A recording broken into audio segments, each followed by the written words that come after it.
Thanks for coming, especially this late in the day. So we're grateful for your presence here and excited to learn from each other. We have 4 panelists today. Julie is first on our list, but she is going to be joining us later, we believe. So we're going to go ahead and jump in. We're going to go in roughly chronological order. Mostly these are focused on ancient classical texts, I believe, though then I'll just take us to Shakespeare at the end. We'll save our questions for the end, but I do hope there'll be some nice comments and questions that kind of get us talking back and forth. That would be ideal.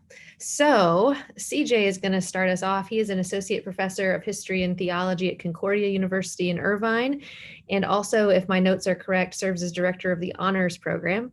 His paper is titled "Old People Will Die Anyway: Senescence, Mortality, and Exiled Healer in Euripides."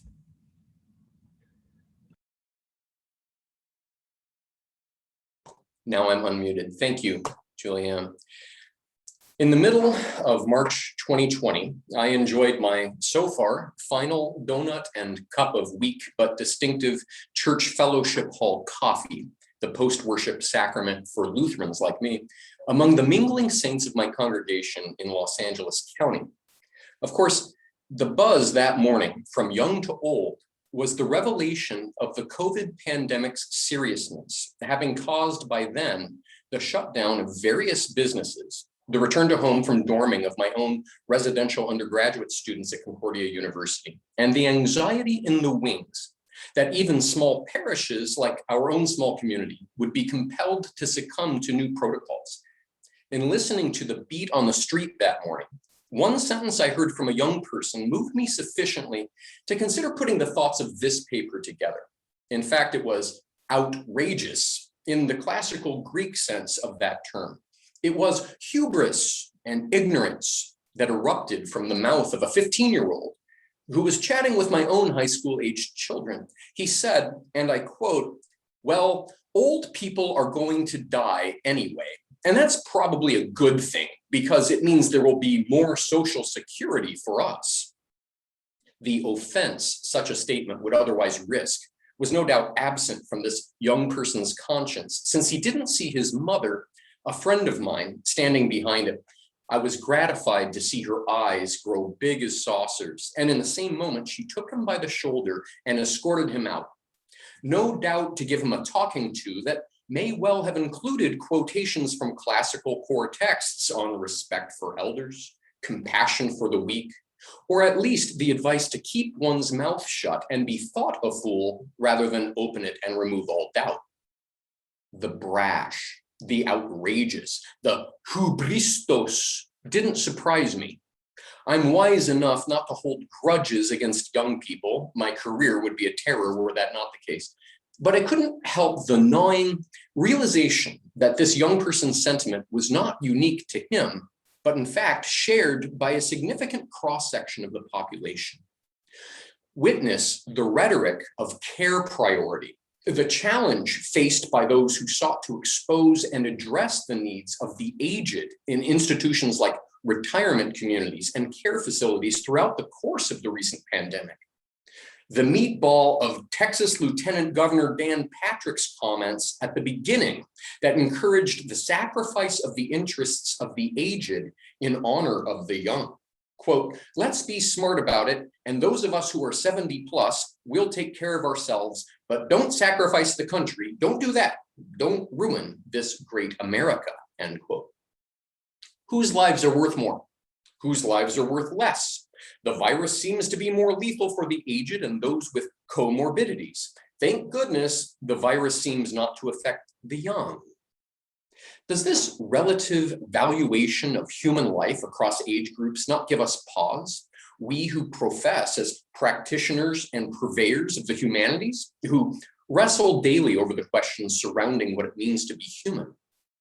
Of course, the major stories that came out of the COVID summer in the States were also reflections of the human valuation question sliced in different ways along the lines of race, ethnicity, gender, class, and political affiliation, indicating en masse that indeed humanity itself is at risk in our emergency. And what we mean by humanity. What will humanize a humanity that has become dehumanized? It's my contention, biased as I am, that there's nothing like the humanities to do so. The consideration of one Greek play is my attempt at that here. And while I do not believe it's the most helpful thing to read ancient tragedy in order to scare up relevant morals to live by, nevertheless, the legacy of human inquiry we have inherited from the ancient Greek stage at least gives us a frame to consider the question about the relative worth of human life specific to age, old and young. In my musings about core texts that reflected my sophomoric church members' presumptuous remark, I was rewarded with a memory of the heated exchange between Pheres and Admetus in Euripides' Alcestis. Admetus, the mythical king renowned for hospitality, and Pheres, his aged father. Admetus can be interpreted as guilty of essentially the same impudence as the coffee hour disgrace I described, having been rewarded an unnatural extension of life by Apollo in exchange for his hospitality, a gift of the god with a string attached. The fates granted the gift on the condition that Admetus find a willing donor to give up the remainder of their life for his own. The character who gives her name to the title of Euripides' play is the wife of Admetus, who voluntarily offers herself after the king's aged father and mother have refused. In the episode following Alcestis' death, her father-in-law Pheres comes to share in the mourning, but is rebuffed by his son, and they quarrel, a long exchange from lines 614 to 740. Throughout this exchange, attitudes about life and death, as well as youth and age, are on display. Pheres praises Alcestis as one who, quote, would not leave me childless, let me waste away in miserable old age, deprived of you. His view of geros, old age, is typical. It is penthemos, that is wretched, to be regretted. Admetus's riposte to his father picks up the point of his age relative to that of his now dead wife and demonstrates indignation. He says to his father, but you stood back, old man, and let somebody else die, someone young, and now you'll mourn her? Here, the difference between a geron, an old man, and someone young, nepos, suggests that Admetus expects it would be more fair for an elderly man to give up what little time he has left, rather than for his young wife, Alcestis, to have died. He reinforces his perspective a few lines later when he says to his father, quote, but hey, you win the first prize for cowardice, a man like you who'd reached the end of life, unwilling, just not brave enough to die for his own son. The sentiment is that the almost dead, those at the end of life, the Greek is telikoste, of such an age that is so old, epiterma biou, at the finish line of life, should make room for the living, the old for the young, which Admetus says explicitly in the next breath.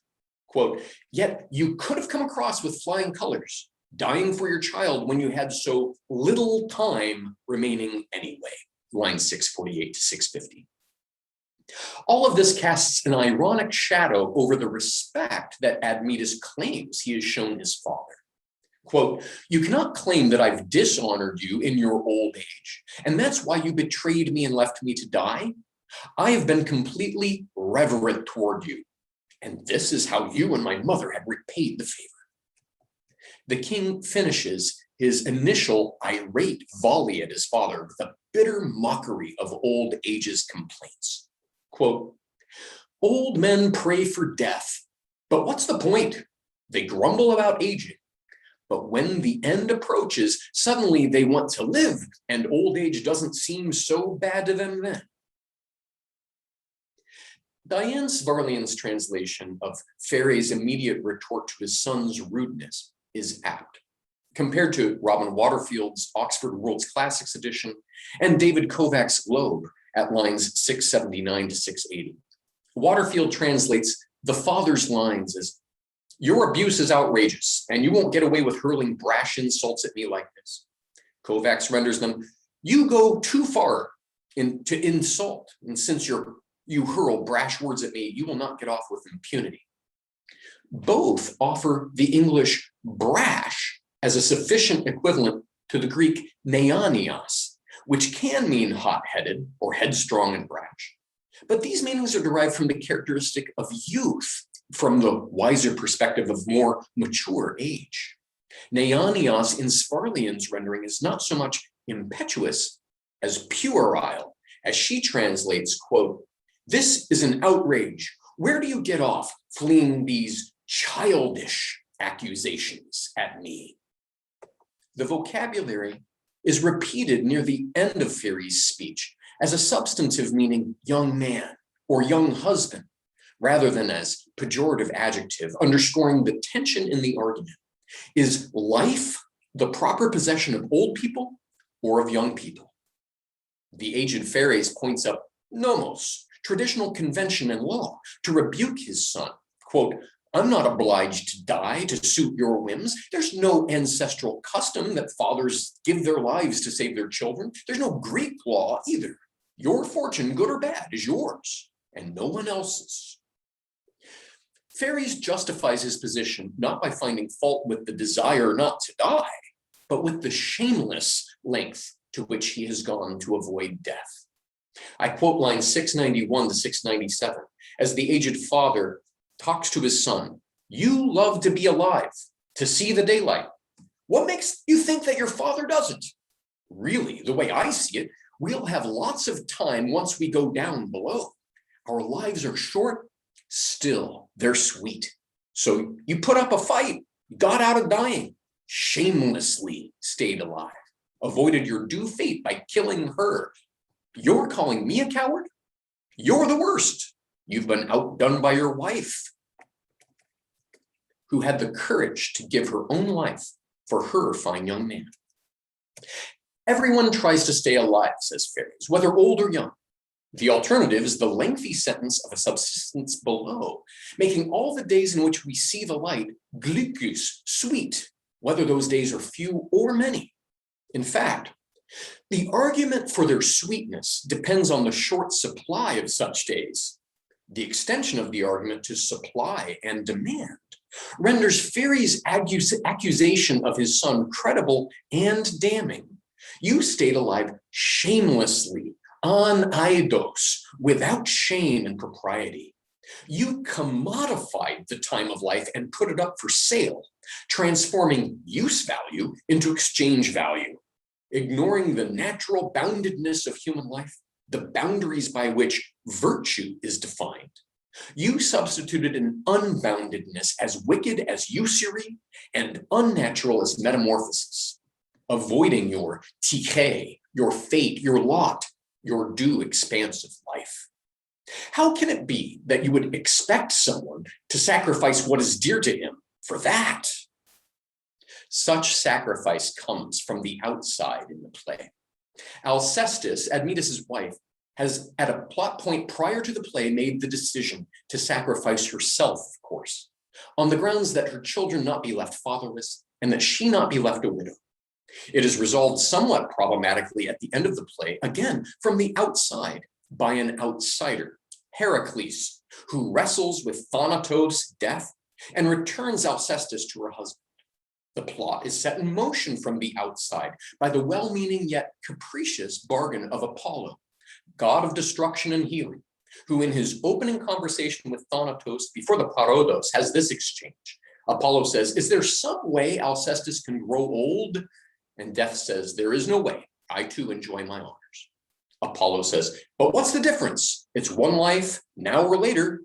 And Death says, "If she dies young, my prize of honor is greater." This look at the beginning of the play brings us back to first things. Apollo, who is also traditionally the author of plague in tragedy, reminds us of our own plague-ridden context that inspired today's question in the first place regarding the relative value of old age. If it is too strong to assert that it is a universal attitude, the playwright's choice to put line 55 in the mouth of Thanatos, "If she dies young, my prize of honor is greater," at least demonstrates a classical Western heritage of presuming that the death of a young person is worse than the death of a senior citizen. Yet, even these lines near the opening of the play suggest that such a sentiment is not the final word on the matter. I would offer a concluding remark regarding Euripides' diction in this exchange between Apollo and Thanatos. Is there no way she can reach old age? Geros, he says. The lexical similarity is not coincidental linguistically or dramatically. Geros has its root in old age, and it is the thing that demonstrates geros, honor, in the Greek tradition.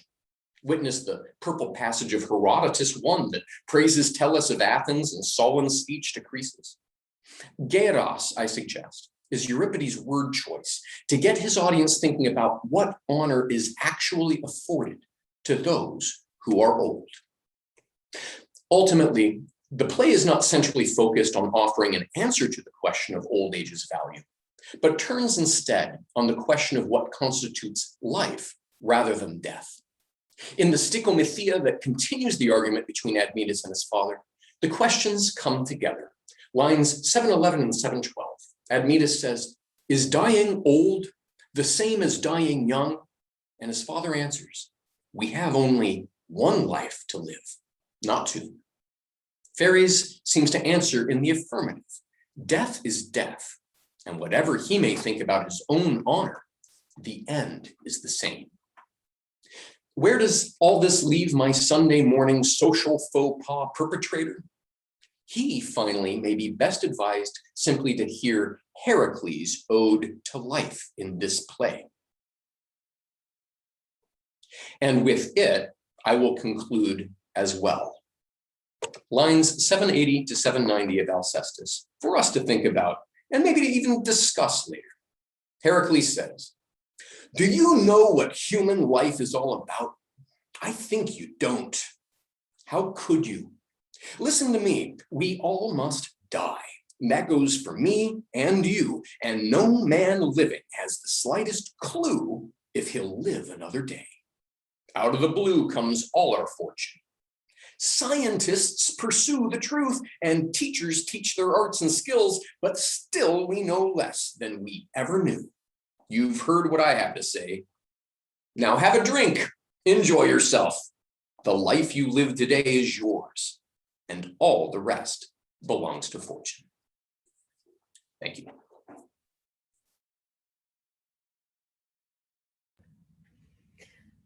Thank you, CJ. This is giving us a lot to talk about later. All right, we'll hear next from Jim Roney, who is professor of Russian and International Studies at Juniata College. He also works in medical ethics, and his title is Tragic Choices in Homer and Greek Tragedy and the Limits of Autonomy. Yep. Hello. Yeah, this paper actually grew out of a first-year seminar I'm teaching called Greek Debates, which is all ancient Greek readings. And so our curriculum has three purposes: to enable students to pursue fulfilling careers, engage citizenship, and live meaningful lives. The third purpose causes the most student objections. Who can say that another person's life is not meaningful? How can you tell me what my goals in life should be? In a seminar on Homer, Greek tragedies, Plato, and Aristophanes, I encourage students to consider their claimed autonomously seriously by contrasting it with a tragic worldview. Most Americans are socialized to be autonomous individuals, living in an ordered society with rational institutions. Autonomy has become American common sense, even as the social sciences have expanded to encompass the study and control of the human through the teaching of basic skills, displacing in some cases the humanities. We imagine ourselves as biological beings, animals with reason, who choose the best means to realize our preferences, given the objective reality of the world and society in which we live. The just society is one which most efficiently enables us to realize our preferences. Progress is the story of how we have overcome prejudice to include more and more people in the economic institutions of free markets and the political institutions of representative democracy. This is more or less a summary of what my students concluded when we talked about Del Banco's essay on what colleges could be and the three purposes of liberal arts education. As we discuss Homer and tragedy in the course, I asked them to think about what they mean by autonomy and justice. What would it really mean to create your own customs or laws? In more practical terms, what does it mean for a person to have agency? Robert Pippin argued that we are no longer confident about the humanist inheritance and its three widely accepted conditions for individual autonomy.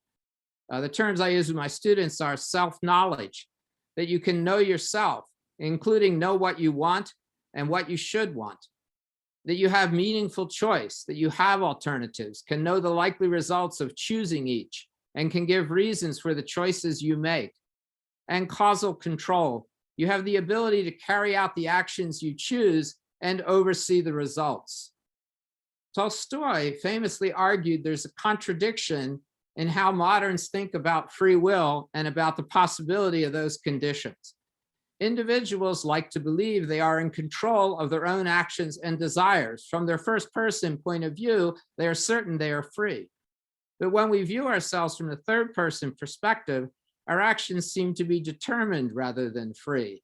The pandemic has made us all aware of how this contradiction hurts public health. We believe both that we are autonomous and no one can tell us what to do, and that we are determined by biology, society, and cultural identity. Homer and Greek tragedy acquire a new relevance during the pandemic because they show the role of what Bernard Williams called uncontrollable necessity and chance in shaping human lives and limiting our actions. In tragic plots, individuals are mortal rather than autonomous. They must act in situations in which action reveals the limits of human will, both because they can neither know nor control themselves, and because there is an order or disorder to the universe which they cannot control. Furthermore, some values cannot be reconciled with each other. Values like the Greek cosmos are polytheistic and may involve tragic choices in which using one involves discarding the other one or minimizing its importance. I think that was going on in the discussion of old age, actually. The recognition tragic heroes experience and the mixture of awe and intense empathy they inspire involve a realization that there are irresistible forces which maintain an order not dependent on the human. The public ritual of the performance of oral poetry or tragic plays reenacted the order of the polis, which linked individual polis and cosmos. Engaging these works today requires students to understand a culture that is profoundly different from the unexamined mixture of market utilitarianism, liberal autonomy, and Christian humility that is our common sense. It's true on my campus. I don't know about elsewhere. Homer's Iliad centers on, now I'm going to turn to text. Homer's Iliad centers on Achilles' rage that cost the Greeks incalculable pain, pitched countless souls into Hades' dark, and left their bodies to rot as feast for dogs and birds, as Zeus's will was done.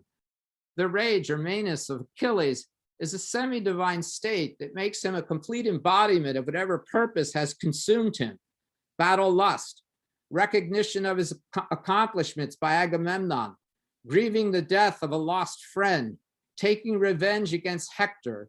Enraged, Achilles does things that have unforeseen consequences.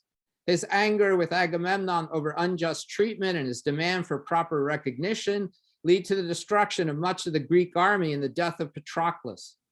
His battle frenzy leads him to kill the young suppliant he would normally have ransomed, and causes the river itself, which has become clogged with corpses killed by Achilles, to revolt against him. His desecration of Hector's remains leads to the intervention of the gods, and ultimately to his scene with Priam and the ritual burial ceremonies for Patroclus and the Trojan dead, with which the plot and his rage end. Diomedes, Patroclus, Agamemnon, Hector, Andromache, and Achilles all have moments when the gods make them acknowledge the limits of their mortality or social position. Even Zeus has to admit the other gods and fate limit his choices. When Achilles returns Hector to Priam, he admires the iron heart of the man who could kiss the hands of the man who killed his son, and the two grieve their personal losses and acknowledge the gods have woven pain into mortal lives. Even while Achilles worries that one false step might trigger the rage that could cause him to kill Priam. The best of the Achaeans knows himself and knows the human situation, but realizes the glory in song, the kleos he was destined to choose over a happy domestic life, involved a tragic choice. He says, a man's life cannot be won back once his breath has passed beyond his clenched teeth. It's a typically physical Homeric simile. His shade in the Odyssey confirms his doubts, doubts which paradoxically place more value on the glory of our performance than on any reward in an afterlife. The Homeric poems maintain the kleos of an ancestor whose continuing presence in hero cults sustains the polis. Turning to Oedipus. Oedipus appears at the height of his power as a self-made king. He knows who he is, suffers for his people, and has already taken a series of steps to solve the problem of the plague. However, we look at him with tragic irony, since Oedipus knows neither who he is nor what he has done. As a result, his actions are necessary for the polis and for the cosmos, but destroy his sense of identity. Chance, or perhaps we could argue the necessity of a family destiny playing out over time, have linked him to the fatal prophecy. Every step he took to avoid his destiny made it happen. Every step he takes to discover the source of the pollution that is causing the plague leads back to him. My students find this fundamentally unfair. We put him on trial and his attorneys always get him off. He did not intend to commit the crimes. An entire city is being destroyed to make a prophecy come true. You can only be held responsible for what you did knowingly or for an act of criminal negligence that made harm to others likely, advocates of individual autonomy claim. Any claim Oedipus commits a sin of pride by his behavior reveals the difference between a Greek morality and a post-Christian modern sense of justice and emphasis on humility. The actions in the play are about discovering what has been done, not about doing it in the first place. Oedipus's active engagement with others is admirable in a Greek hero. He always contests. I beseech the gods, says the chorus, never to abolish the strife that benefits the city. His actions are heroic even after he switches from trying to find the culprit to trying to find out who he is, overriding Jocasta's objections when she realizes what he will find out. However, Oedipus's problem is that he is acting in a universe in which his acknowledgement of responsibility is necessary to the order of things. His actions and those of Jocasta have undermined the social stability prophecy provides. The chorus says, no longer will I go in reverence to the navel of earth if these prophecies do not come true for all men to recognize. They are wiping them out. Religion has perished. Another translation says the gods have gone down. Oedipus lives in a world in which human action must unfold against the background of a dynamic stasis linking humans, the city, the laws, and the gods. Morality does not come from human decisions or a social contract. It is grounded in the order of things. Reverence, whose laws are made to stride on high, sired in the heavenly ether, the mortal nature of men who had no share in their birth. The mortal nature of men had no share in their birth. In his speech, after gouging out his eyes, Oedipus both accepts responsibility for his unintended actions, which Apollo made him do, and argues that he has blinded himself, refusing to look anymore or take in with any of his senses an unacceptable world. His intentionality and autonomy are ritually sacrificed to sustain a cosmic and social order. He both contests this sacrifice and accepts it knowingly while trying to dictate the terms of that acceptance. In Oedipus at Colonus, he is purged of his contamination by his wandering and becomes a cult hero, sustaining Athens in some ways. Teaching about ancient Greece also raises another set of questions about the nature of democracy and the exclusion of some groups from full participation. One can no longer discuss the idea of the polis as a political community of male citizens without considering the agency of other social classes, women, foreigners, and others who fulfill subordinate functions in the civilized life depicted on Achilles' shield and in the colonizing aura of Odysseus's visit to the Cyclops, whose customs lack agriculture, navigation, fine wine, and the laws and customs of hospitality. The chorus on humanity in Antigone links this civilization to the hubris displayed by Creon in his conflict with Antigone.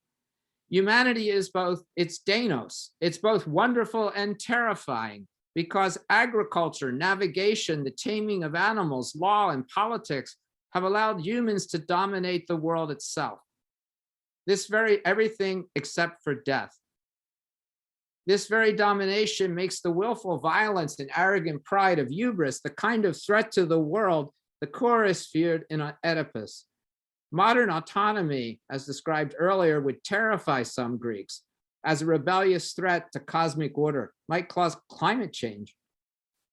The conflict in Antigone represents a gendered tragic choice between Creon's claim of divine sanction for the values of civil order that lead him to see the remains of Polynices as a traitor, and Antigone's claims that the gods want all humans buried and that she, as a sister, must bury her brother. Antigone and Ismena argue about whether women can act in public life. Ismena says women cannot contend with men and must accept a decree, even if it is unjust. Antigone says she will do the right thing, even if it means her death. Creon issued a rash command to refuse burial and then hubristically asserts both male and paternal authority. He rules the city. A man must rule a woman. Children must obey parents. Creon is perhaps not wrong about the need for order to sustain the polis and the danger of anarchy, but he lacks wisdom, and his inflexible hubris leads to the destruction of his family because he does not understand the situation in which he is choosing state over family. A couple of words about Euripides closing up. Euripides' Medea raises further questions about what agency means at the intersection of gender and ethnicity. Medea is not Greek. She's treated like an exotic figure, using poison and desiring revenge in the most passionate ways. Scholar of Said would say she's Orientalized. She and Jason left the support of their home cities to be together, and at least in her eyes are committed to each other. Jason is remarrying to get social status in a new city and abandoning her. She views his explanations as rationalizations and vows a furious revenge, poisoning the bride and killing her own children to leave Jason alone with what he has done. The gods facilitate her escape at the end in the chariot. My students kind of cheered that moment. They have given her, while a befuddled Jason still doesn't get it. He's not tragic, but pathetic in his rationalizations and inability to recognize what he has done. She leaves the order in which she was never included. If anything, Euripides pulls off the task of making us feel empathy for the terrifying, wonderful woman, Denos in a sense, who could overcome her own maternal instincts, as she says, to carry out a plan for revenge against those who wronged her and denied her dignity.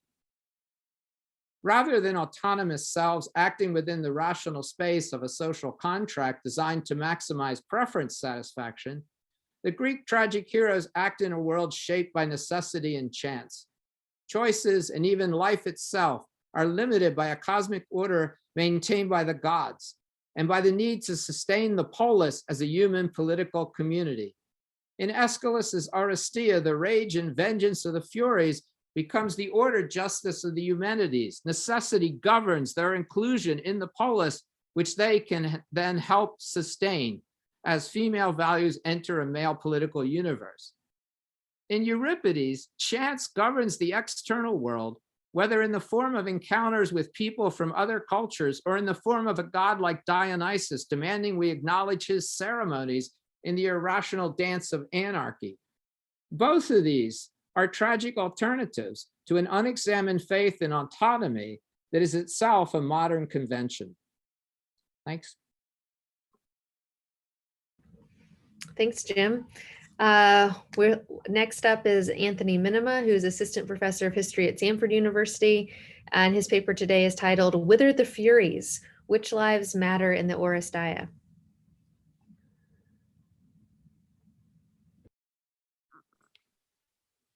Well, thank you, Julianne. Appreciate all of your efforts here on our behalf, especially a little bit as the stand-in. So Within the core text tradition, the Oresteia looms large as a narrative that describes the transition from a kind of tragic savagery, revenge, to a more just and fair civilization. This transition emerges in the text as previously seen kind of Homeric characters surrounding the Trojan War try to resolve a revenge cycle that sees parents killing children and vice versa, which also throws a kingdom into turmoil. After Orestes murders his mother Clytemnestra, leaving no living member to avenge her, the supernatural world gets involved. Minor goddesses known as the Furies vow to chase Orestes until his death and thus prolong the circle of vengeance. Resolution comes about when the gods submit the question of Orestes' guilt to a jury of Athenians. The trial results in Orestes' acquittal by a narrow margin, with Athena herself casting the deciding vote.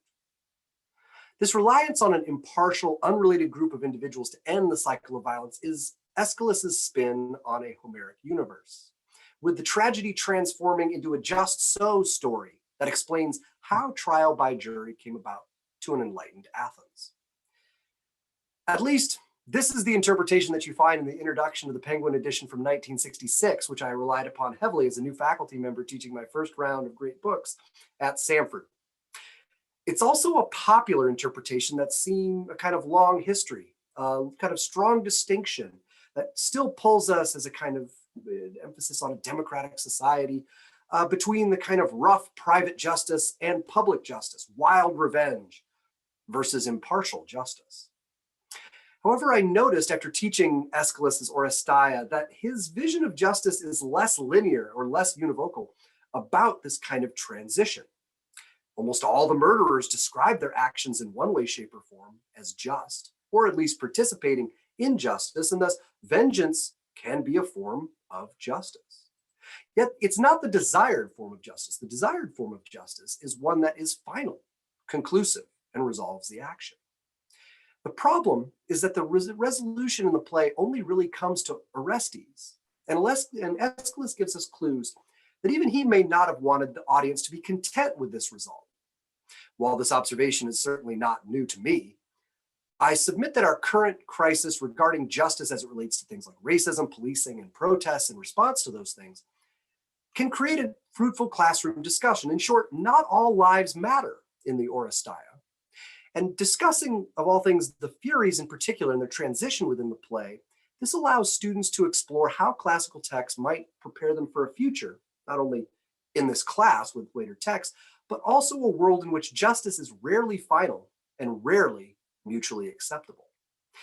In preparation for the last play of the Oresteia, the Eumenides, students identify, as an assignment for me, different characters' sense of justice, as well as their relationship to that justice. And I give them categories like direct or indirect, personal or impersonal, or one that I'm particularly proud of, special or continuous justice. And I'll define these as we go. The second part, this kind of exercise, I find is crucial for the discussion of how justice might matter to people differently or how they experience justice differently. I define direct or indirect justice as the degree to which one is involved in the matter of justice in question. Personal or impersonal describes how justice is actually affecting the character. Finally, special or continuous justice describes the matter of justice. Is it singular or is it constant for that character? They participate in it just once and it's done, or does it continue on throughout their part of the play or even their lives? In the interest of time, I'm only going to focus on a select handful of characters. For Orestes, his sense of justice is personal. It's tied to his identity. He cannot opt out. But once he has avenged his father and killed his mother, there is a hope that his involvement in this matter of justice is over. Therefore, justice is only occasional to him, special, though he learns that this hope is rather short-lived. The situation is much the same for his mother Clytemnestra, now a ghost in the Eumenides, as she has directly avenged her daughter and also learned in death that the hope that justice would be satisfied was in vain. For Athena, however, justice is impersonal and indirect, but still special, occasional to her. She stands outside the cycle of violence, and that quality gives her this necessary condition as a judge. However, her participation in justice is even more special or occasional since she does not want to be involved in the cycle nor see it continue. She does not get directly involved. She wants to stand back from it. Finally, there are the Furies, whose relationship to justice is direct. But they are the only characters for whom justice is also personal, connected to their identity. And it's also a continual concern for them. They will continue on being interested in justice even after the events have subsided. And in their identity, the fact that it will change if they cease to interact with justice, there's something at stake here for them. So with this exercise, I emphasize how characters understand justice differently and their differences in the relationship to it. Orestes goes free on account of Athena's deciding vote, which champions an impartial order over an unchecked vengeance. However, Athena's decision rests as much on subjectivity as objectivity. She prefers political order to personal chaos. But she also prefers men to women. She makes this very clear. Her understanding of justice is thus more expansive than we might immediately think of just an impartial judge. It encompasses male-female relationships and power dynamics. This separates her even from Orestes, who emphasizes his duty over his privileged male position. Students pick up on this as they locate what justice means to Athena, and many are troubled by it but don't quite have a sense of how to express it. Clytemnestra doesn't lose her bid for justice with the Furies because her case is bad, but because of her sex. Not what she's done, but who she is. Yet the story doesn't end there, despite the emphasis on the narrative of savagery to civilization, but I would argue because of the doubly disappointing ending for the Furies. Now, the character of the Furies are the most upsetting in the tragedy for a couple of reasons, given that is a play about multiple fratricide or matricides and fratricide. But here Aeschylus gives us an important insight into the transition of justice from an abstraction to an institution. The Furies' arguments during the trial center on the need for rough justice as a preventative measure within society. They are what goes bump in the night. They are the last vestigial fear that prevents would-be homicides from occurring. And they argue that denial of their claim to Orestes will encourage future murderers. I asked students if we still have something like this in society today, and if not, why not? Many students associate this with a kind of conscience, especially when I show them artwork or even performances where the Furies are depicted as invisible.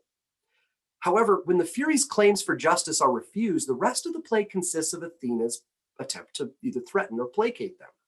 Specifically, the Furies are offered a home under Athens' House of Justice and become the executors of the city's new impartial trial by jury. They're the kind of bailiffs. But it is here that we see the Furies transition from an abstract concept, which some have rendered invisibly in plays, a figment of the imagination of the guilty, to something very real, an extension of the state. Although they retain their fearsome appearance and task to torment others, they are figuratively and literally domesticated in that they become part of the justice system. They are, in effect, deputized.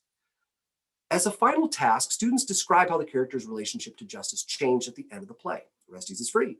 Athena has established a new justice system in Athens and is free of it.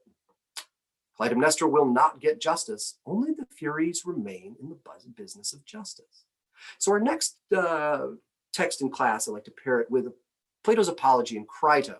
And here the Furies serve as an excellent connective point between the two.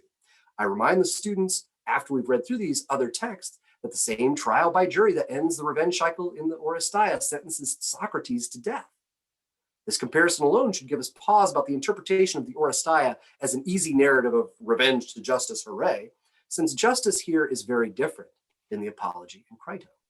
On one hand, Socrates dies heroically to prove a point, maintaining his dogged principles to the end, and lets the justice system play itself out. He accepts its verdict, arguing that his example in death will serve a greater purpose for justice.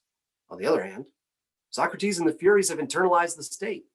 Indeed, Socrates states that he validated the state's justice just by walking into the courtroom. Students often object to Socrates' shift over the Apology and Crito, and I offer that it is this acceptance of an unfair sentence, in addition to his acceptance of death, that disturbs them. Like the Furies, Socrates gives up on something about himself in the service of the state and its higher good. Unlike the Furies, however, he's not validated in that decision, and his relationship to justice is not continuous.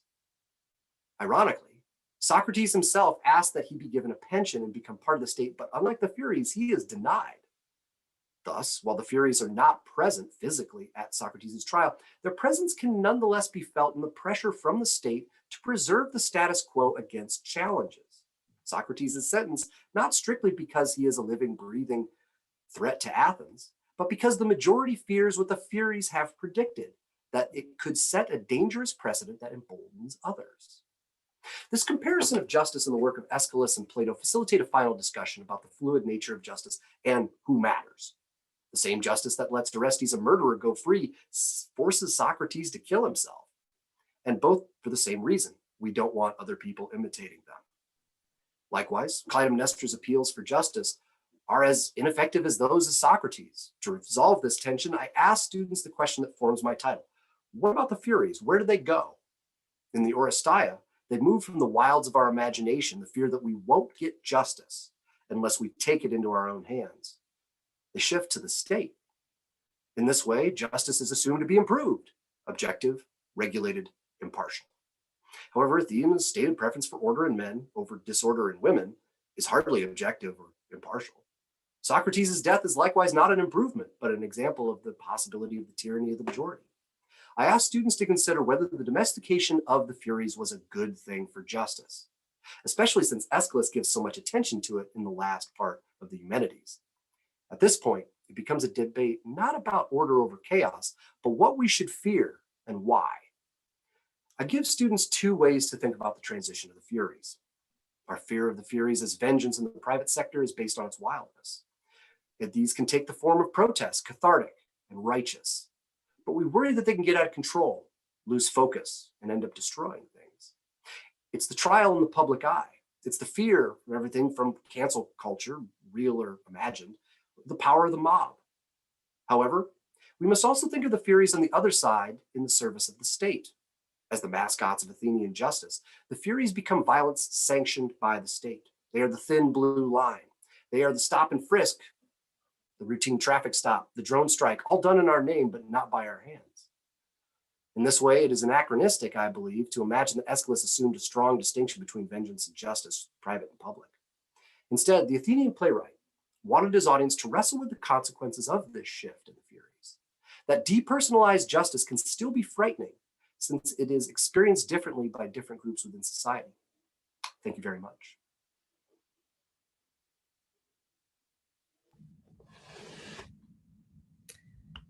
Thank you, Tony.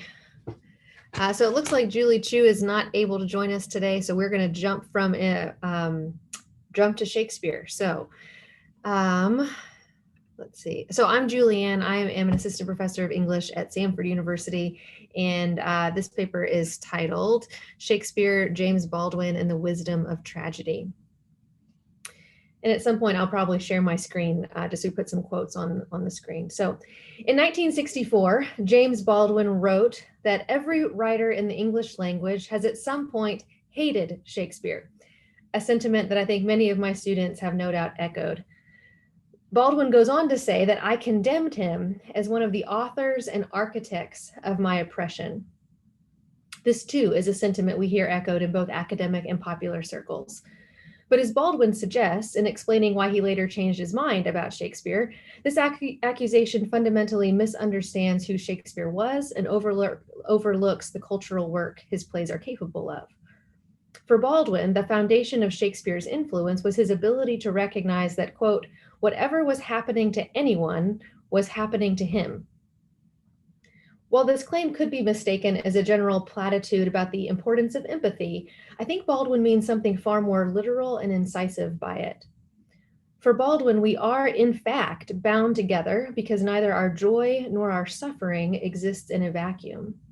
Our lives meaningfully and sometimes tragically involve each other, even as we so often pursue isolation and separation. This myth of independence, or what Jim just called the myth of autonomy, pervades the tragic genre.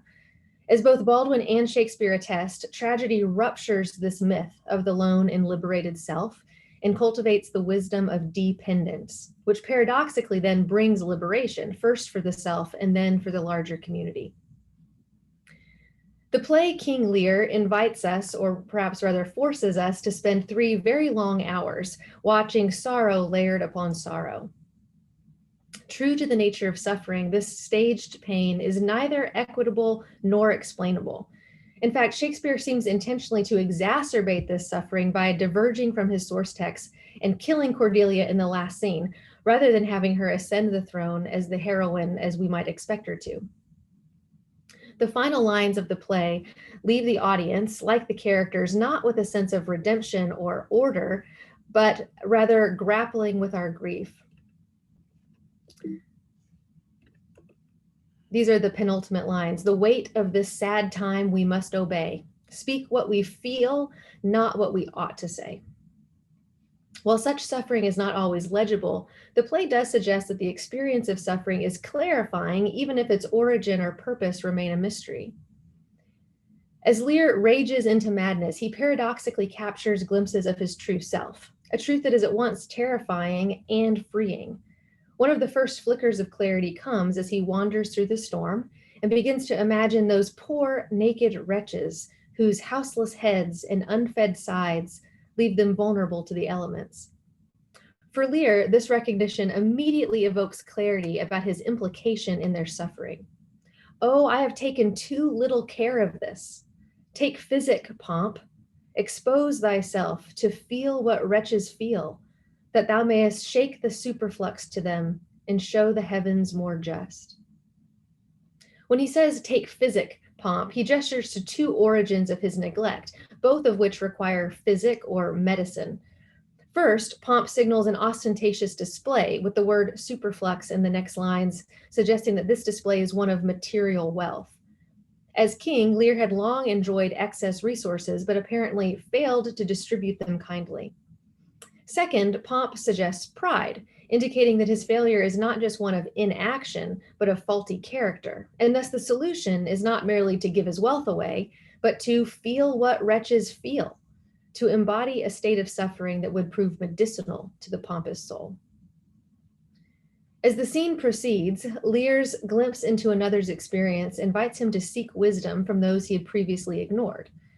As he rides out the storm in a hovel, he looks to poor Tom, who's really Edgar disguised as a beggar, whom he calls a noble philosopher, a learned Theban, and a good Athenian. Applying these titles to one who was brought near to beast signifies Lear's descent into madness, but it also suggests his newfound willingness to receive instruction. In the opening scene, he had rashly rejected the wisdom of Kent, and in Act 2, resisted the fool's attempt to help him see himself clearly. But here, having confronted his own suffering and the suffering of others, he seems willing for the first time to listen to the wisdom of one he would previously have ignored. This journey toward wisdom demands that he see himself differently. From the beginning, his problem has been one of flawed sight. Kent pleads in the very first scene, "See better, Lear." While the sight Lear gains across the play takes many forms, his self-recognition is perhaps the most important. He realizes, for example, that he is not ague-proof. Literally, ague means fever or disease, and Lear uses it here not just to name his proclivity to sickness, but toward frailty and to death. While wealth, power, and flattery may have protected him from seeing his vulnerability, he discovers that he is, in fact, just as fragile as anyone else. This movement from myopic pride to the wisdom of dependence is one that Baldwin, too, traces in his discussion of suffering. In his extended essay, Letter from a Region in My Mind, Baldwin suggests that white Americans are, on the whole, prone to seeing the world and their nation in very optimistic terms. And in so doing, they deny that the reality that life is tragic. Life is tragic simply because the earth turns and the sun inexorably rises and sets. And one day for each of us, the sun will go down for the last time. The ability to see and not turn from this reality is, for Baldwin, the mark of a free self. Renewal, he says, becomes impossible if one supposes things to be constant that are not. Safety, for example, or money, or power. One clings then to chimeras, by which one can only be betrayed, and the entire hope, the entire possibility of freedom disappears.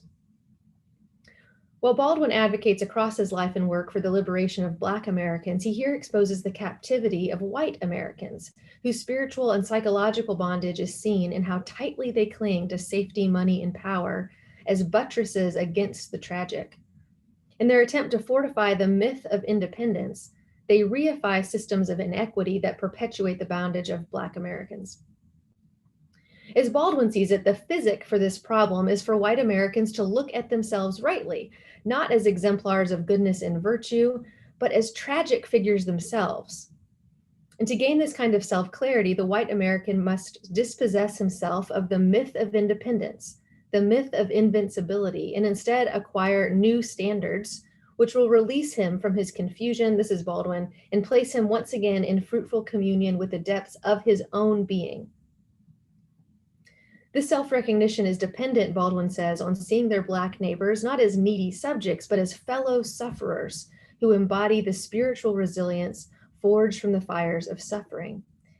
He says, I do not mean to be sentimental about suffering. Enough is certainly as good as a feast, but people who cannot suffer can never grow up, can never discover who they are. If one is continually surviving the worst that life can bring, one eventually ceases to be controlled by a fear of what life can bring. Whatever it brings must be borne. Baldwin invites his white readers to witness the suffering and endurance of Black Americans so as to see themselves rightly and thus fuel their own psychological liberation, which could then propel the social and economic freedom of others. It seems to me that tragic drama mirrors this very process as it invites an audience to witness another's suffering. As Adrian Poole advises, we should attend closely to the way within tragedies that people witness each other's pain, because we, like all the bystanders, advisors, and counselors on the stage, are also watching this pain unfold. Jennifer Wallace suggests that the source of tragedy lies in its ability to elicit the audience's response. Indeed, this is why tragedy has traditionally been contemplated in the theater, since this is the place where licensed witness takes place.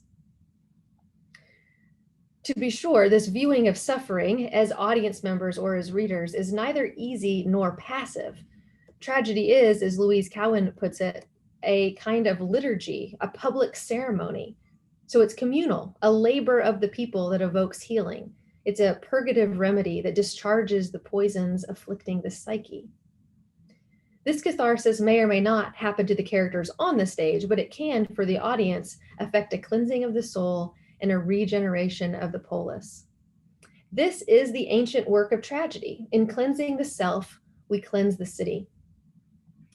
The centering of the polis parallels Baldwin's argument that the future of the nation depends on the willingness of white Americans to recognize suffering is integral to their own selves. This is why he says that we, the white and the Black, deeply need each other here if we are really to become a nation, if we are really, that is, to achieve our identity, our maturity as men and women. When I teach Shakespeare's tragedies, and I often teach several in a row when we're unpacking the tragic drama, several students typically become beleaguered by this genre. They wonder why I'm making them read such sad things, and they want to return to comedy. But I asked them to sit a little bit longer in the tragic. And I found it easier this year to explain why we do that, as we are also sitting in a pandemic. My students have been inundated with images of suffering, disease, insurrection, racial injustice, political protests, deaths recorded by dash cams. And they sense what is at stake if we turn away from this suffering, if we ignore it and pretend it doesn't exist or isn't as bad or doesn't affect us. Rowan Williams, who's not a literary scholar, but the former Archbishop of Canterbury, explores the religious implications of tragedy when he writes, "The denial of fundamental disease and non-resolution is an intensifying of our sickness. What we do not name or confront, what we refuse to know, becomes the greater danger." Healing this sickness or blindness, whether it's personal or national, spiritual or political, depends on a clear-eyed encounter with the tragic. At its best, the genre of tragedy helps us do this. It teaches us to look at suffering, to confront the vulnerabilities that produce it, and to experience the power of naming and grieving it together. As Adrian Poole writes, lost my place. Tragedy is a way of honoring and allaying the ghosts, collective and personal, a means of freeing the future from the past. In this regard, tragedy moves us forward, both individually and collectively. I think that both Shakespeare and Baldwin illustrate this, and it's become even clearer to me by teaching them together this year. To the extent that our own past, like Lear's, is characterized by the myth of immunity and the myth of independence, it is a past that can, through the tragic, give way to wisdom. And that, I think, is the end of our panel, unless Julie has come, but I don't see her name on the list right now. So we will open it up for questions from the audience or from other panelists for each other.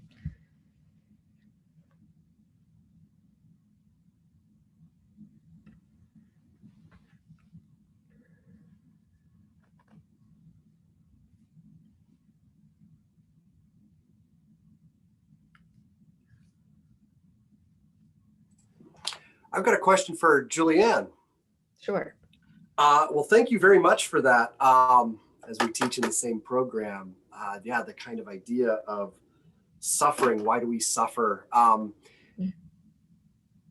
But I wondered, and I wrote down the kind of experience of Lear that we teach, firsthand experience of suffering. The examples you give, of course, from Baldwin, firsthand examples of suffering. To what extent can we describe, and what source would you perhaps point me to of co-suffering? To what extent is that possible? Of course, that's a lot of what we do, is try to get students into these kind of conversations. But given that that's kind of, I don't want to call it an emotive condition, but it's certainly not it seems less rational, that it's not something I can lead students through. And so I was wondering, how would you advocate for a kind of getting students, and you use the liturgical kind of example there, I love that. But to what extent can you kind of have class as a liturgy of suffering for students, if I'm reading you correctly? Well, I mean, I think that actually best takes place in the theater. So I think that the classroom maybe doesn't replicate that quite as well. Or if it does, it can sort of devolve into everyone sharing their feelings of pain, which is a good thing for them to do, but maybe the classroom may not be the place for that exactly. I guess that I think that countering it through the text is actually a way, it frees us to access it through that form, rather than trying to sort of understand everyone in that room, which can feels like too much or something. But it's almost like studying it through Lear or through a novel. It gives us permission to wrestle and ask different questions about. Ideally, we would then go and watch this and to see what the difference is, right? So we can talk about Lear in this safe space with the text, but there's a kind of distance with that. But when you show up in the theater, which we've not been able to do, you can't really avoid the emotion on the stage, and you can sense the emotion in the audience too. And so you can't help but let it be a kind of communal, I mean, Cowan's word is liturgy. You're sort of brought into it by necessity. I'm not sure I'm answering your question, but I think you're right that the classroom can maybe replicate part of that, because we're trying to do it together. And I think I want us to wrestle together in community around it. But that's a way towards your question, I guess. Thank you. You no doubt see that Julie Chu has arrived. I did just see this. Okay. I can't hear you, Julie. Yeah. I'm really sorry. It's very early in the morning, and so I was a little slow coming to the meeting. I'm sorry. No, you're good. We actually just finished the 4, so this is a great time. If you are ready to present your paper, we'd love to hear it. Yeah. Okay. Thank you. Right. Good morning for me, and good evening for everybody. Good afternoon. My title is Antigone Now, Purgation or Nonviolent Communication. I came up with this title of the paper because of my experience teaching the Antigone to my students for I guess, over 3 different semesters in this particular crazy time. So yeah, let me begin.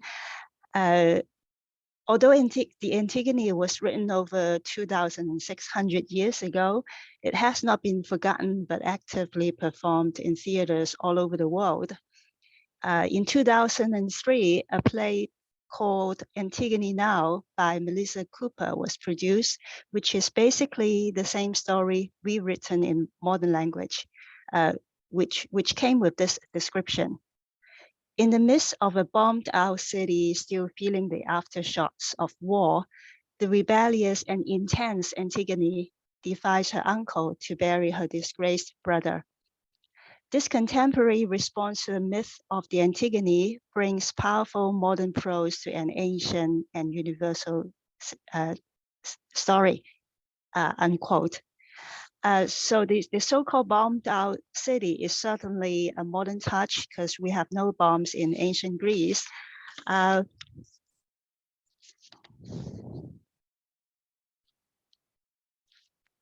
I get lost over the, yeah, but the basic conflict is there. After a bloody war in which 2 brothers killed each other, their uncle, who now becomes king of the city-state, calls one of them a hero, but the other a traitor. The new king orders that the traitor brother's body should be fed to the dogs rather than buried. His sister Antigone, however, feels that he deserves proper burial because it is, quote, the law of the gods, unquote, and because he, after all, is a member of her family. Today, Antigone's putting family over state and specifically her defiance of authority, which is impersonated by Creon as the patriarch of the state and also patriarch of the family, and Antigone's courage to think for herself and act on her belief are all attractive qualities we celebrate, and hence her suffering invokes our greatest pity and fear. Interestingly, critics like Paul Woodruff, sorry, have argued that when the play was first performed, Antigone was actually or likely seen as a bad woman. It was Creon who was the protagonist who commanded the audience's pity and fear. For one thing, Creon has the polis, the city, in mind. His law, his ban on the burial as a public matter rather than a family matter is to be applauded by a civic-minded member of Athens.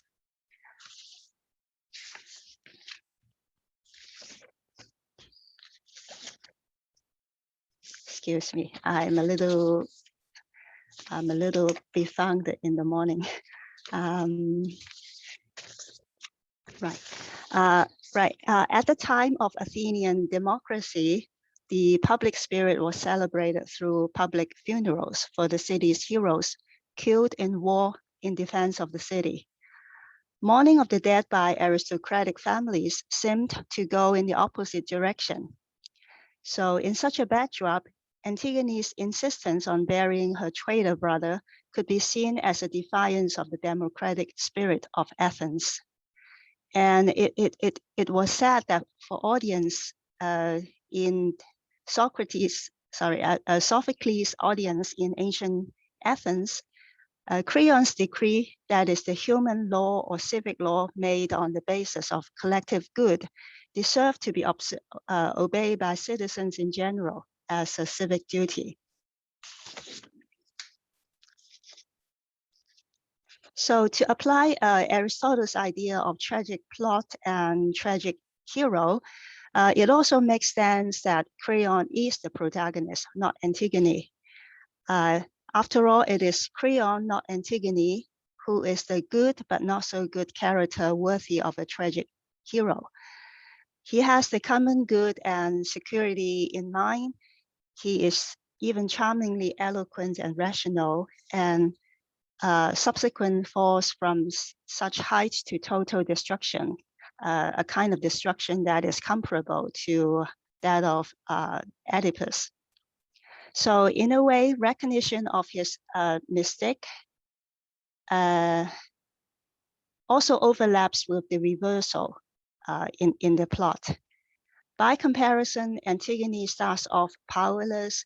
She does not change her mind till the end, and her fall has less tragic impact than that of Creon's. The same critic, Woodruff, nonetheless raises a few general questions that we might find useful while using the Antigone in the cortex classroom. So a few general questions about the play that links Antigone's struggle to us today. What do we owe to our families? How much power should the government have? And what responsibilities does one have to act in accordance with one's conscience? Can the two coexist? To put it another way, how do we weigh civic responsibility against personal duty or personal freedom? In fact, this is a struggle we face when the state intervenes in our daily life as it does at the moment in the name of public safety. Mask on, city lockdown, mandatory quarantine, mandatory virus checking app, vaccination passport, and so on. So it is in such context that a recent performance of Antigone was staged online by the University of California, Davis, and the performance was open to free viewing all over the world for a 24-hour period in response to COVID-19. The situation of, quote, a world in strife, a nation in fear, a woman stranded in grief, unquote, becomes universal. Antigone has to break the law to mourn her dead brother, and presently with quarantine measures, people all over the world are also forced into isolation, making it impossible for them to mourn properly their loved ones who were killed by the virus.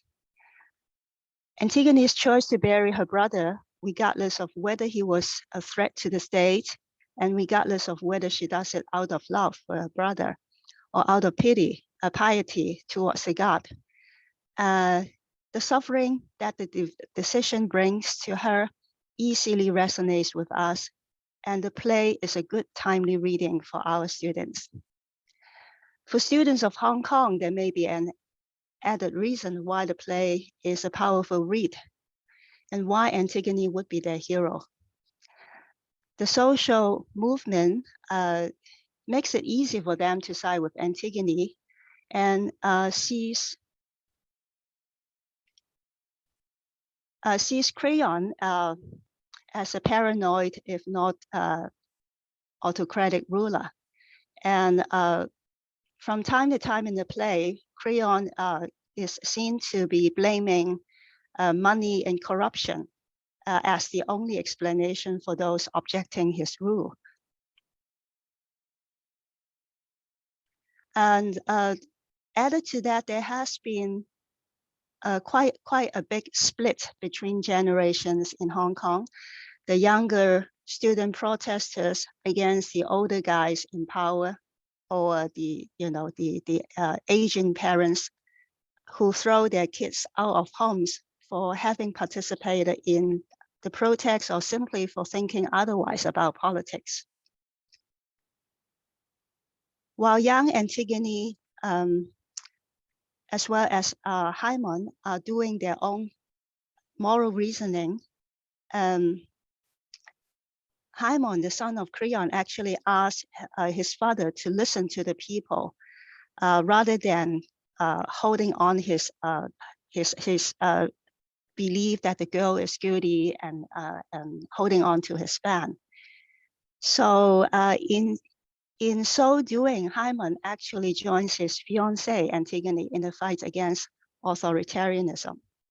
So in a way, they are both warriors of civil disobedience, if we would like to use the modern term.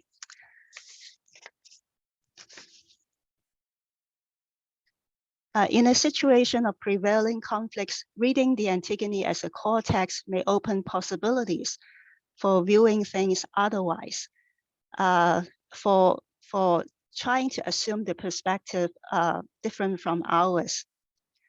One pressing problem for our students is to reopen communication with people of a different generation, with their families in particular, and rebuild relationship. So through the Antigone, students experience pity and fear for sure, but I would say more so they experience solidarity with characters that they can identify with, like Antigone. So and so in the character of Antigone and Hymen, their frustrations find articulation. Furthermore, it is an exercise, I would say, for our students to understand the opposite mindset. So in class, as I taught the Antigone, I invite students to understand Creon's reasoning and also his flaws. And in fact, I try to invite them to apply the skills of nonviolent communication, NVC, which is, I think, something new, newly developed in the last maybe 2 or 3 decades, which is a method of better communication inspired by Buddha's mindfulness practice. So it requires students to take a few steps. First of all, to name and to describe in details the feelings and emotions in all the characters concerned, and particularly in Antigone, Hymen, Creon, and also Ismene. So name the feelings or emotions that guide their actions. And then the next step will be to identify the needs, the underlying needs. For example, the need for security, the need for approval of the citizens for Creon, who newly rises to the throne, the need for recognition, and so on. And then the next step would be to ponder better ways to address these needs and better ways to communicate, so that instead of annoying the other side, you actually show to the other party that you understand their needs, and you are ready to work a way out. Okay, so it's an exercise I ask students to do. The purpose being to get the message across, so the tragic end could be averted. And a student of mine names Ismene as the rational or rational pragmatic voice that Antigone could have listened to. And they also named Hymen as the rational voice that Creon could have listened to in order to avert the tragedy. And so that both Antigone and Creon sort of shake loose of the madness or the passion that have been guiding their action. Yeah, I'm aware of the time. So let me end this presentation with 2 quotations from Simon Critchley in his book called Tragedy, the Greeks and Us, published in 2019. So these quotes, 2 quotes, I also ask students to consider in writing their paper. Tragedy is the experience of moral ambiguity. The right is always on both sides and invariably also wrong. Justice is conflict. Justice is divided. Justice is not one, but at least 2. The second quote is this: the human being in tragedy is both an agent and the one acted upon, both innocent and guilty. Thank you. Thanks, Julie. I'm sensing lots of intersections between these 5 papers. So I'm Yes. sorry I missed them. I'm going to watch the recording when No, this it was is great. over. Thank you Yeah, so much. I'm glad you could join us. All right. thank you. Who has a question to the panel as a whole or any individual? Go ahead, Jim. You're muted. Whoop, I'm muted. Julie, I wanted to thank you so much for bringing up Creon, because I actually talked a little bit about him in my paper because I've just taught Antigone this semester. And as has happened before, I had a terribly difficult time getting students to take Creon seriously. At least in the United States, there's for a number of years now, we have had very little understanding of what government could be for, like what its positive function might be. And this idea that you would have a positive value to the state, that the polis would provide a stability that was necessary, and that anarchy would be the greatest threat, and that Creon actually stands up for a good value. I really like the way you did that. And I wonder if you think, we sort of concluded that he's brand new, he's inexperienced, and he makes a rash decision and won't change it.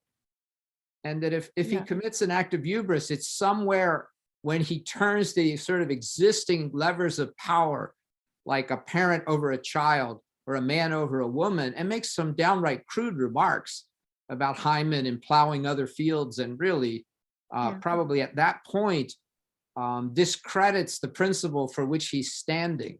I don't know if that's too much to say. Well, I totally agree with you. And yeah, certainly he has his flaws, and but it is actually quite amazing to see how he changes his mind at the end. Although he, probably he still didn't get it right by reversing the order of the instructions that Tiresias gave him, right? Yeah, and the ending for him is really tragic, and I would say it's really, it's the scale, the ending, the catastrophe is of the scale of that faced by Oedipus. Yeah, I don't know if this fits in with the suffering that Julianne was talking about, but my students feel, and I actually agree with them, that what happens to him at the end, it feels unfair. I mean, he made a mistake and he acted badly, but he changed his mind. And as you say, he tried to undo it in the wrong order. And as a result, everything he loves is destroyed. That's vicious. Yeah. But I can very easily understand, students probably anger, if not hatred, for Creon. He really is the stereotypical patriarch that you can ever imagine, and he represents. I mean, he represents the father, the mother that many of my students have to face at home. Yeah, and particularly during the social movement. Yeah, and even today, some of my students are living away from home with all the financial support cut because of this political difference. Yeah. And also because the parents never listen to them. Mm-hmm.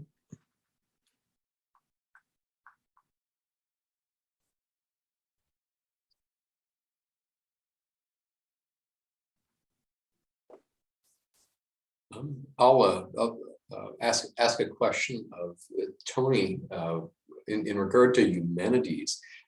You would talk about student experience and approaches to this in the classroom, and I'm wondering what the student response is for that, because I also teach humanities. What do your students think about the man-woman question in regard to Athena, characterization of the Furies? And I have another one that's distinct, and I recognize that I was working on Alcestis. You're talk about the humanities. These are tragedies with happy endings. Most don't have a happy ending. It can't all be Macbeth, but do you have student responses from any of that as you teach? I definitely used the kind of happy ending here that in both of your questions, I think there's an abrupt quality that I think is easy for instructors to play upon, and then to ask the students, like, doesn't this tie itself up a little bit too neatly that Orestes doesn't quite ride off into the sunset as much as he just runs. And so I think the students kind of feel a little bit let down, like, I've read 2.5 plays now, and that's what happens to Orestes. Because yeah, it's within just a matter of lines. It's like, hey, thanks, and I'm out. And so there is that abrupt quality, but it's also an abrupt quality when Athena gives her rationale for why she does what she does, that I just prefer the male control. Yeah. And so what Clytemnestra did to Agamemnon was inappropriate. And so you can still, of course, unpack all of the various other passages that talk about blood and choice and which crime was worse. But I think the students, they do perk up, well, of course, when you highlight that passage that, I mean, this is jury trial. It's 6-6. She cast the deciding vote for these 2 reasons. How do you feel about that? And students are the kind of abruptness with which Aeschylus delivers that. I think it's a little bit hard to press back on the kind of cultural element to say that did Aeschylus really want us to interrogate male-female relationships to that degree? But I do think that it does resist a kind of easy ending, that it's happy, but that in the sense that it resolves itself positively, but it does force questions, that it isn't just, well, that tied itself real neatly, didn't it? I think the students do pick up on, there's still questions here, particularly because the play keeps going on into the discussion of the Furies. But I would say that the students do pick up on that, provided that, yeah, you kind of highlight, let's look really here, like, tell me exactly what are the reasons that Athena gives, and why does Orestes get to leave so quickly? And so I think those are the kind of ways that I try to extract out of the students that the ending isn't as neat and tidy as we might think it would be, especially if you only read the Cliff's Notes version of it. Well, sure, and this is one of the reasons that I appreciate what you did with it, and offering a coda in the Apology and the Crito, and we're talking about a generation after, right? Aeschylus to Plato, a couple of generations after, but demonstrating that, hey, the happy ending of justice in a pretty fresh adolescent democracy. Boy, it ain't all perfect either. And all of what Aeschylus offers in regard to persuasion through all 3 plays relies on proof or convincing, which relies on rhetoric, which relies on the voice. And yet, look at what happens to Socrates. You know? Yeah, I appreciate that. It's a move that I haven't done, but in a couple of years, when I revisit this for my ancient history class, I'm going to remember this. Thank you. Thanks. May I ask a question? Can you hear me? Yeah, go ahead, Michelle. Okay. My box isn't turning green, so I wasn't sure if you could hear me. Julianne, while you were reading your paper, I had 2 really strong visual images.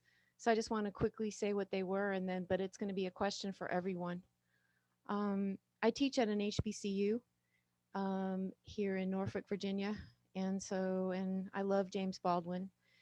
When you were reading your paper, I was remembering a young, probably about 18 or 20-year-old African-American boy, actually not one of my students, but someone I saw out at a store. And he had this old thrift store jacket, leather-like jacket, and he had painted on the back. There was 2 or a couple of phrases at the top. One of them was, it said, hoarding wealth is a mental illness. And then there was a painting of a white woman with green hair, and she was vomiting in the middle. And then down below it said, people before power. And then another image that came to my mind was from the lyrical documentary, I Am Not Your Negro.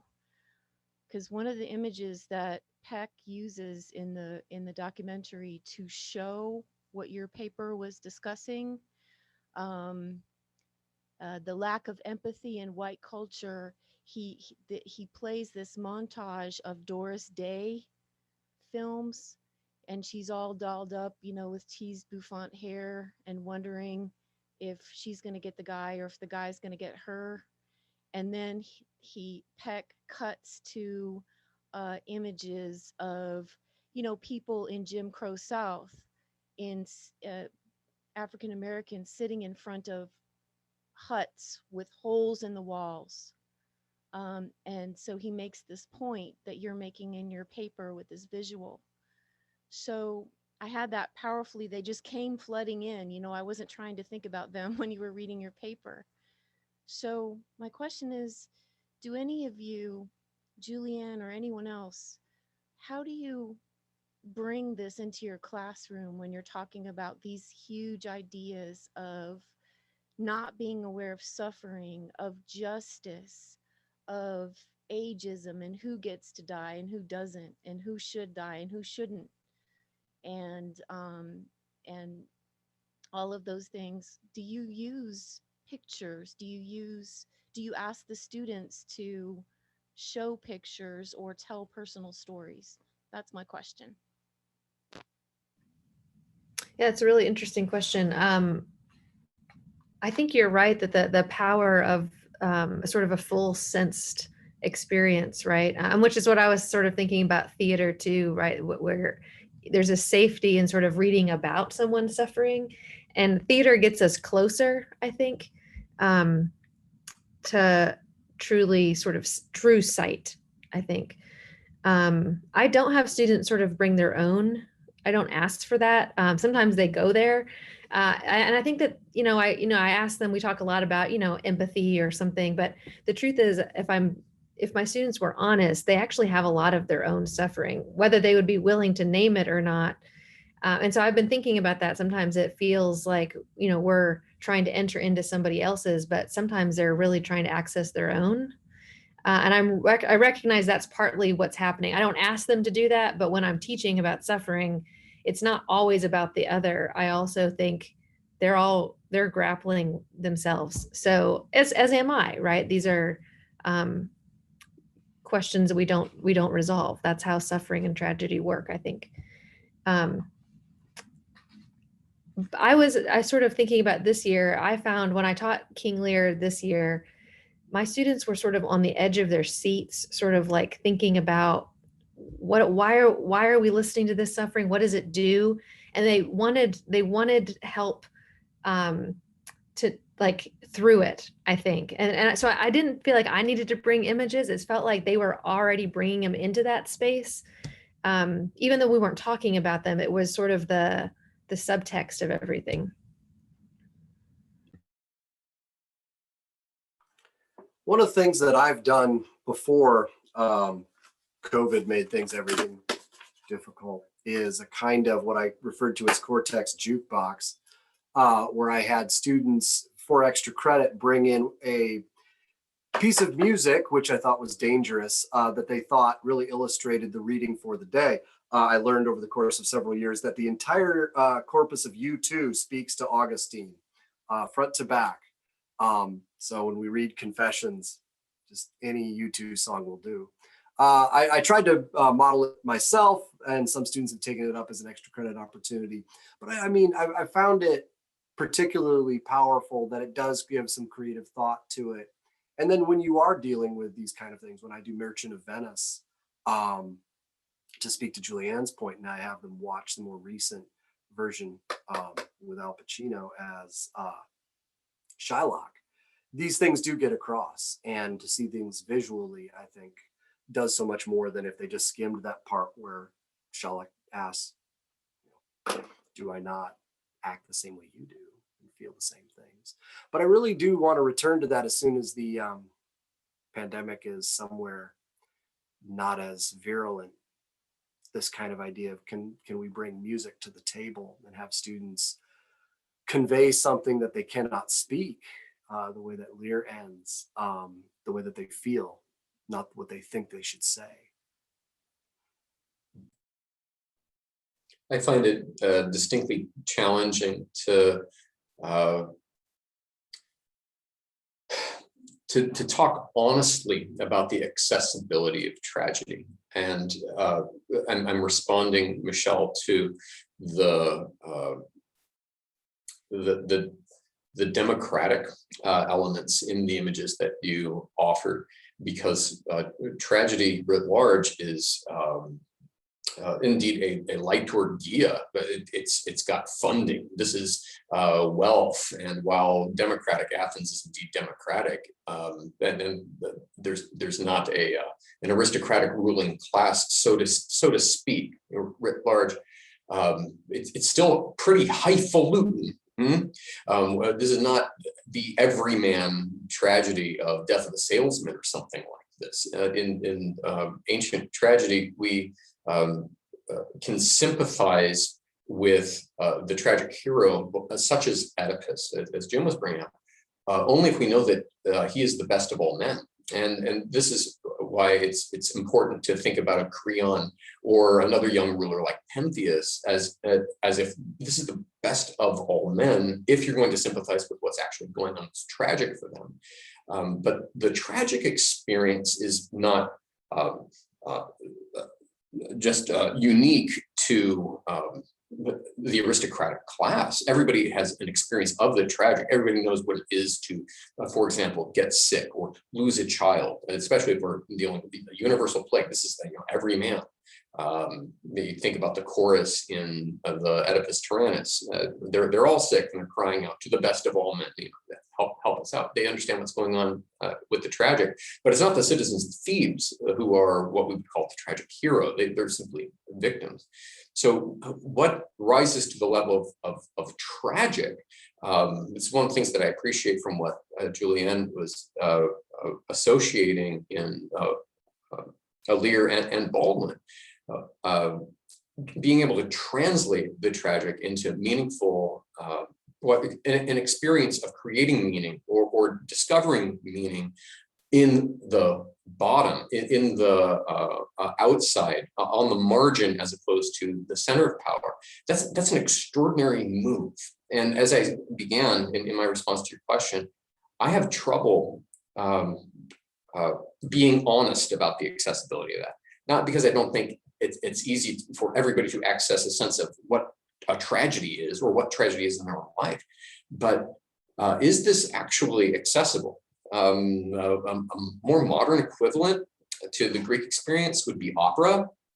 At least self-consciously, the composers of opera are trying to do this, right?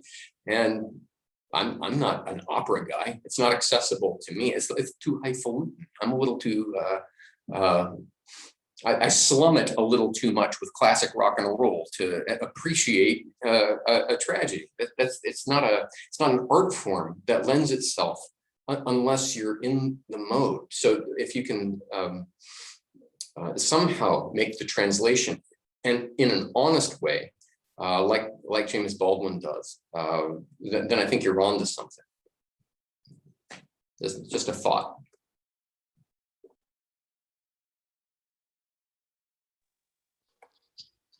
I didn't use any images when I was teaching the Antigone. I mean, of course I show images of the Greek theater and stuff like that, or actors wearing masks. But when we came to the discussion, we didn't use any images. But just now, another image came to mind, which was probably unrelated to my teaching of the Antigone, but is related to suffering and students suffering these days, that they haven't named. But recently, a colleague of mine led a session of tea meditation through Zoom, and that she opened it up for students of different teachers. So I was in with my students, and so it's a very ceremonial thing. And then they did stretching, and then they did sitting meditation, and they chose each of them, in front of the camera. They have all this tea sets and the tea leaves prepared, and so they follow this procedure. And then my colleague, when students were all settled and then the tea was brewing, she said, now it is time for you to serve yourself a cup of tea. I know you have been serving tea to many others with respect, with love, with concern, but you seldom serve yourself a cup of tea, really nicely. So with the same kind of respect and love, when you are serving others tea, why don't you serve yourself a cup of tea, really properly? So she led this tea meditation for 2 terms, and each term, this is a very emotional moment. And because the student suddenly is reminded that, of all the burdens they've been carrying on their shoulders, and really forgetting to love themselves. And recently, when I described this experience with the tea meditation to another student who was not in the workshop, just a mention of, when was the last time you served yourself a cup of tea, it brought tears to her eyes. So I guess suffering is everywhere, and they need some trigger point, like the tea meditation or episodes of other people suffering, which they can identify with, and which maybe bring some tears to their eyes, but I think is very, very good for their mental health.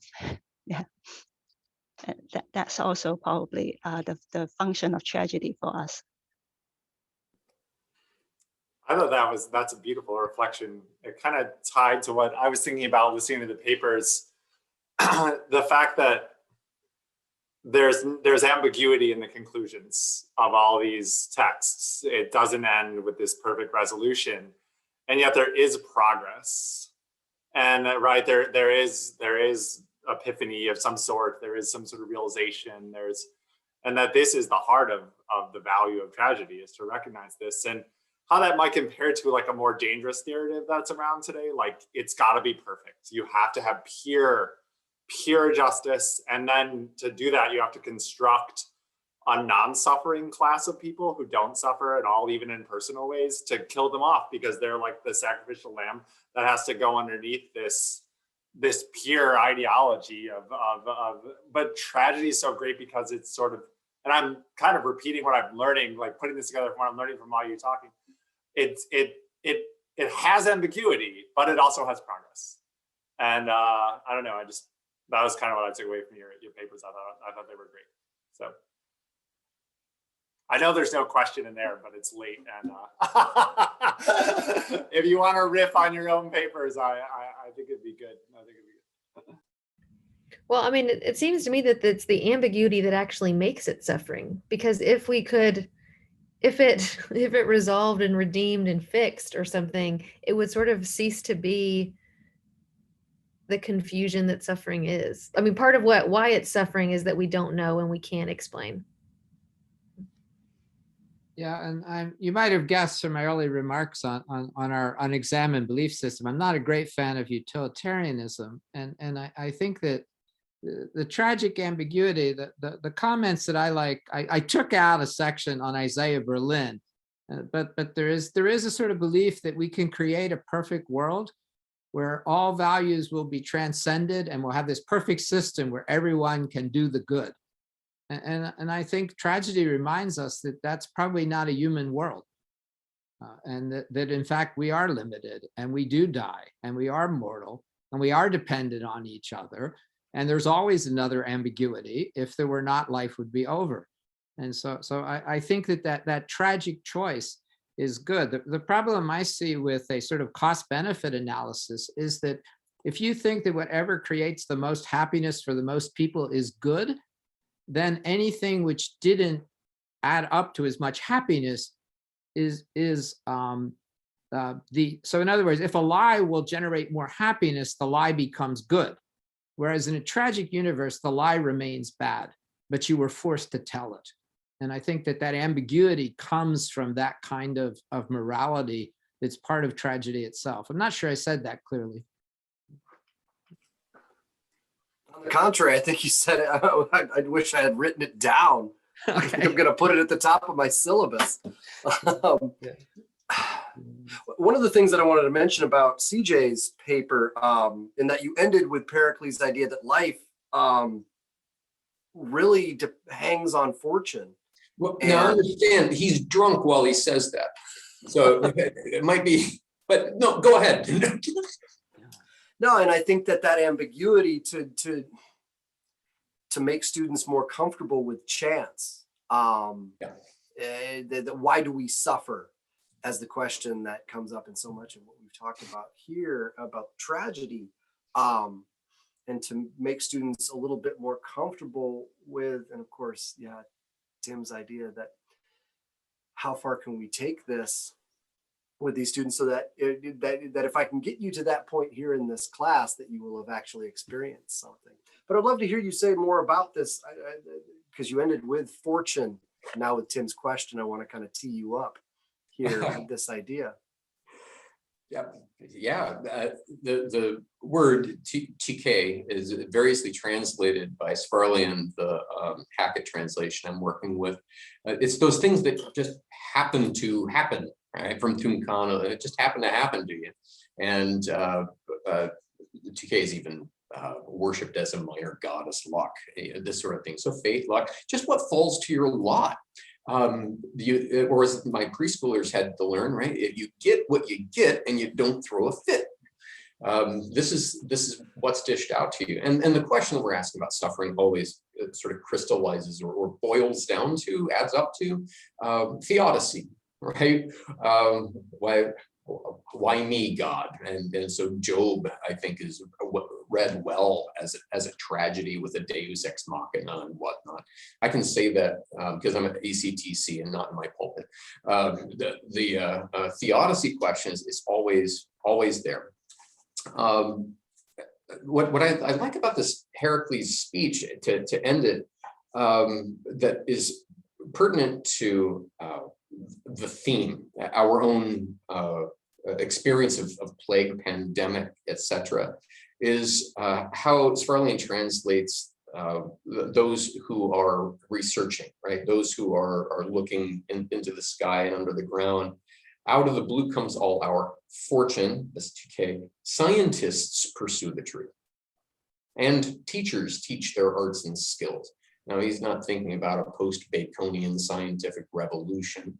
As my students might read this, they'd have one thing in their head. But I think the translation is apt, at least timely for such time as ours. Scientists pursue the truth and teachers teach their arts and skills, but still we know less than we ever knew. This doesn't sound as much like Job as it does like Ecclesiastes. Of the making of many books, there is no end, and much study wearies the body.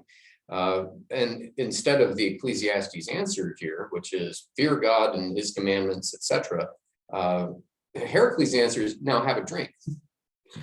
Enjoy yourself. The life you live today is yours and all the rest belongs to fortune. Now, that might sound like resignation, but as I read it in comparison to where I was going with what the aged father Phares says, is life is sweet, and it's sweeter the less of it that you have that is precious. So what are you doing with it now? Youth is wasted on the young, says the old man, right? What ought we to do when we're lucky enough to have any life at all? It's not a question of whether young or old. The point with it, if there is a moral, and I said in my talk, I'm cautious about talking about morals in tragedy. I don't think that's why we do classics, is to teach people necessarily how to live, but give them options to think about how to think and that sort of thing. It does frame a life to goodness and virtue. But what he's saying, I think, if there is a moral, is you don't know whether today is going to be your last. So, not to sound too platitudinous about it, I don't like motivational speakers or leadership seminars, but live each day as if it's your last. I think that's what he's saying. Yeah. Anyway, did that answer anything you had on your mind? think that those two kind of poles of Ecclesiastes and Pericles here, I mean, to give students that kind of option, I think is terribly important. And that there would be value in both. And why, of course, to kind of unpack that. What would be the consequence of, like, hey, have a drink, kid, or, you know, ruminate on the kind of, yeah, what can you do now? That would be meaningful rather than to ruminate. When freedom and necessity, the huge rock and hard place of that come to the surface with tragedy, Ananke and Eleutheria, right? What choice do you have? Ultimately, that have a drink conclusion is finally, I can control that, even if nothing else I can get me out of the corner that I've been painted into by the gods or by fate or by luck, chance, happenstance of my birth or something like that. There is a sort of personal control. Now, I don't know if Jim would call that autonomy, as you were talking through these ideas, but that it comes to the surface early on in the presentation that you brought us. Freedom and necessity. Yeah, definitely. Yeah. I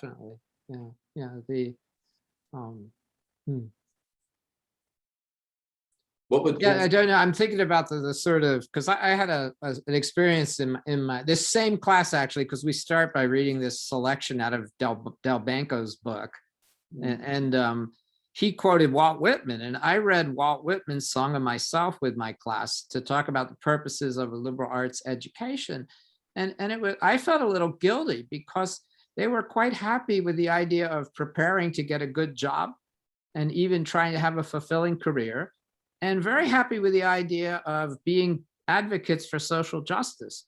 The idea that you should embrace life non-judgmentally and just enjoy it.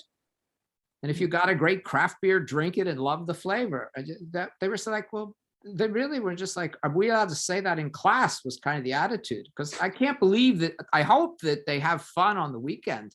But it made me think about my teaching, because we're so much about critical thinking and weighing everything and judging everything, that once in a while, you know, maybe we should be hedonists. You can't enjoy a drink if perfect justice is possible and it's your responsibility to get it done. This is the disaster of critical thinking, right?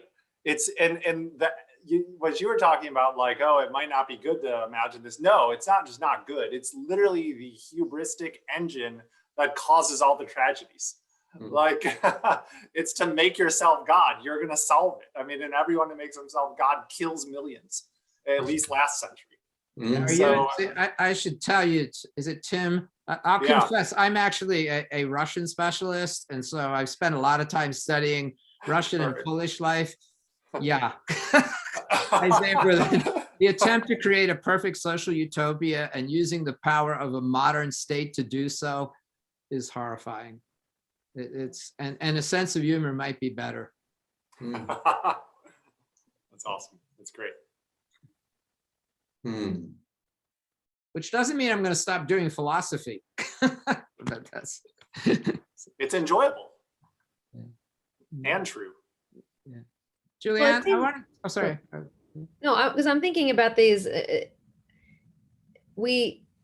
I think students would conflate that sort of enjoyment with a kind of apathy. And I do want them to resist apathy, right? So we've got to think like the spectrum of possibility. I'm thinking about the way that tragedy could help them fill in that middle space where it's not just these two extremes of like, fix everything now, or just enjoy, there's nothing to be done, as a resignation, because that also doesn't seem, I don't know, maybe that's where I am right now. That doesn't seem like a fully satisfying thing either. So I'm trying to think of that middle space and how to cultivate both. And I guess that's the paradox of it. Maybe tragedy gets to that. I'm thinking out loud here, but I think it does, because it does show progress. There are realizations, there are epiphanies, right? There is growth. And to not have that is worse than tragedy. It's a waste of your life. Anyway. Yeah, and if you read enough tragedies, there'll be one that sort of like makes every point for you, which is good. Because I was just thinking of the Bacchae. I mean, those ceremonies when people embrace the chaos and embrace the orgiastic life of the senses, they could be quite frightening if you thought them through. And I mean, when you're sitting there with your own son's head and bragging about your trophy, that's really disconcerting. But that's the other side. But Julianne, you gave me some. I'm going to use that in class next year. I'll try to remember to cite you, because that idea that apathy is the concern, I find that really appealing, and it speaks well of this generation of student that they don't want to be apathetic. They care about climate change. They care about racism. We have huge anti-racist campaigns on our campus now, and people really care. So then I'm wondering, and maybe tragedy helps us with this too, but that joy still exists within the struggle, maybe. I think that they feel maybe guilty to enjoy or whatever. And I don't know, I'm thinking of Shakespeare also has these moments where the joy and the sorrow sort of come together in this moment, and it's this paradox of possibility. Anyway. We have 3 minutes before we're supposed to wrap up. I don't know if that's where we want to end, if anyone has a final thought to wrap us up. I shouldn't be the last person, so I'll be really quick. I think apathy, when you have to reach perfection, at some point you're honest, you're like, I can't get there, so then I'll just be apathetic. But if I could just improve, I could stay motivated. The Sanford folks here on this channel will probably roll their eyes because they're going to hear this from me again. But I find that gardening helps as a metaphor, both for self-help or self-care, and as a way to explain to students, as somebody who is not a professional agronomist at all. But yeah, there's tragedy every day. We just bagged a groundhog that had mowed down everything in a live trap. Everybody be okay. And we released him in a very nice location. But to wrap this up, I think that there's certainly progress in the tragedy, that everything can go wrong with a particular kind of crop. And our students are just not used to that level of failure. I think that there's just very few forums for them to have that. And how can we introduce even the possibility of failure, particularly if you teach freshmen, as a kind of starting point here that doesn't totally discourage them and increase that kind of apathy. And so what are the kind of fruitful room for failure? And I've at least found, if not the practice, if not the metaphor of gardening, helps out, because telling them that nobody has this right. Agriculture is all about failure. Is something that I regularly bring. I should probably bring in more plants just to show them my successes and failures, just to give a visual, as Michelle has encouraged us to think about. Fruitful or unfruitful labor of failure. That's good. Speaking of tragedy as something sad, my favorite quote on tragedy from Terry Eagleton is about going to his oral quals at Cambridge University and his peer in graduate school coming out of the professor's office frustrated. And he said, well, what's going on? And she says, that man, he acts as if tragedy is a good thing. So there you go. I think it's hilarious. Well, maybe we'll end on that note. All right. Thank you all for your great papers. This has been a pleasure to discuss with you all. Have a good rest of your evening or day, Julie. Nice to meet you all. Very much. Yeah. Thank you.